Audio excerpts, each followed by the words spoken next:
ഇന്ന് നമ്മൾ ഉണ്ടാക്കാവുന്നത് മണ്ടപ്പുറ്റിൻ്റെ ടേസ്റ്റിലുള്ള ഒരു വിഭവമാണ്. മണ്ടപ്പുറ്റിന് ചേർക്കുന്ന എല്ലാ സാധനങ്ങളും നമ്മൾ ചേർക്കുന്നില്ല.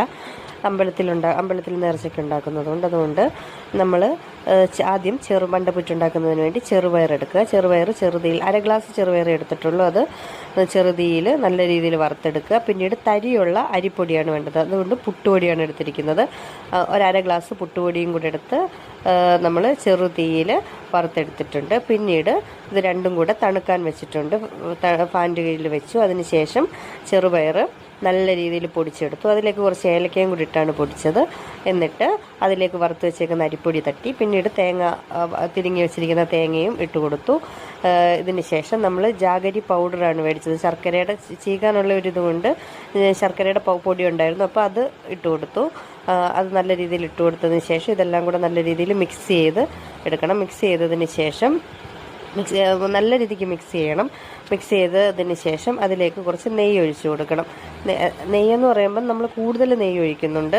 പിന്നീട് ഇത് നമ്മൾ അമ്പലത്തിലേക്കൊക്കെ ചെയ്യുമ്പോൾ നമ്മൾ ചെറിയ രീതിയിൽ വെള്ളം കുടിഞ്ഞിട്ടാണ് ചെയ്യുന്നത്. നമ്മളിപ്പോൾ പഴമാണ് ചേർക്കുന്നത്. പാളയന്തോടൻ പഴവും പച്ചച്ചിങ്ങം പഴവും കൂടെ മിക്സിയിലങ്ങാടി കൈവച്ച് ഞെവിടുന്നതിനേക്കാളും മിക്സിയിൽ അടിച്ചു കഴിഞ്ഞാൽ പെട്ടെന്ന് സംഭവം ഞെവിടിയെടുക്കാൻ പറ്റും. സോഫ്റ്റായിട്ട് കിട്ടുകയും ചെയ്യും. അങ്ങനെ പഴം ഇട്ടിട്ട് അതിലേക്ക് കുറച്ച് ഏലക്കയും കൂടി ഇട്ടിട്ട് മിക്സാക്കിയിട്ട് നമ്മൾ മിക്സ് ചെയ്ത് വെച്ചിരിക്കുന്ന പൊടിയിലേക്കിട്ട് നല്ല രീതിയിൽ ഞെവിടിയെടുത്തതിന് ശേഷം അതിലേക്ക് നെയ്യ്, വീട്ടിലേക്കായതുകൊണ്ടാണ് ഇത്രയും കൂടുതൽ നെയ്യ് ഒഴിക്കുന്നത്. കാരണം കുഞ്ഞിനൊക്കെ കൊടുക്കണം. നെയ്യുടെ മണം ഉണ്ടെങ്കിൽ മോനുമൊക്കെ ഭയങ്കര ഇഷ്ടമാണ്. അതുകൊണ്ട് അങ്ങനെ നെയ്യൊക്കെ ഒഴിച്ചു.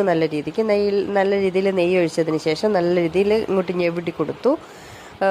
മൊത്തത്തിൽ ചേർത്ത് എല്ലാ സ്ഥലങ്ങളും കൂടെ നമ്മളിത് ചെല്ലണം. നല്ല സോഫ്റ്റ് ആയിരിക്കും സാധനം. അങ്ങനെ എല്ലാം കൂടെ ഓരോന്നോരോന്നായിട്ട് ചെറിയ ഉണ്ടകളാണ് നമ്മൾ ആക്കിയതിന് ശേഷം ഇഡലിക്കുട്ട് കഴുകി വെച്ചിരിക്കുന്ന വെള്ളം ആവി കയറ്റാനായിട്ട് അതിന് മുന്നേ ഇഡലിക്കുട്ടകം വെള്ളം വെച്ചിട്ടുണ്ട്. അതിൻ്റെ തട്ടുകളിലേക്ക് നമ്മൾ ഉണ്ട ഉരുട്ടി വെച്ച് കൊടുത്തു. അത് ആദ്യം ഞാൻ ഓരോ തട്ടിലും ഓരോ ഇഡലി പുഴുങ്ങുന്ന പോലെ വെക്കാമെന്നാണ് വിചാരിച്ചത്. പിന്നീട് നല്ല രീതിയിൽ മൊത്തത്തിൽ കവർ ചെയ്ത് ഞാനങ്ങ് വെച്ചു. സംഭവം ഇതിൻ്റെ ഈ മിക്സ് ചെയ്തത് തനിയെ കഴിക്കാൻ തന്നെ നല്ല ടേസ്റ്റ് ഉണ്ട്. ലാസ്റ്റ് മണ്ടപ്പുറ്റിൻ്റെ ഉണ്ടയും നമ്മളെടുത്ത് ഇതാക്കിയിട്ടുണ്ട്. എന്നിട്ട് അടച്ച് വെക്കുക. അടച്ച് തിളച്ച് വരുന്ന വെള്ളം അപ്പോഴത്തേക്ക് തിളച്ചിട്ടുണ്ട്. എന്നിട്ട് അടച്ച് വെച്ച് നമ്മൾ വേവിച്ചെടുത്തിട്ടുണ്ട്. ഒരു 15-20 മിനിറ്റ് ആയപ്പോഴത്തേക്ക് തന്നെ നല്ല രീതിയിൽ ആവി വരാൻ തുടങ്ങി. ആവി വന്നതിന് ശേഷം നമ്മൾ സംഭവം മാറ്റിയിട്ട് ചെറുതായിട്ട് തണുത്തതിന് ശേഷം നമ്മൾ എടുത്തിട്ട് കഴിച്ചു. നല്ല ടേസ്റ്റ് ഉണ്ടായിരുന്നു. നല്ല സോഫ്റ്റ്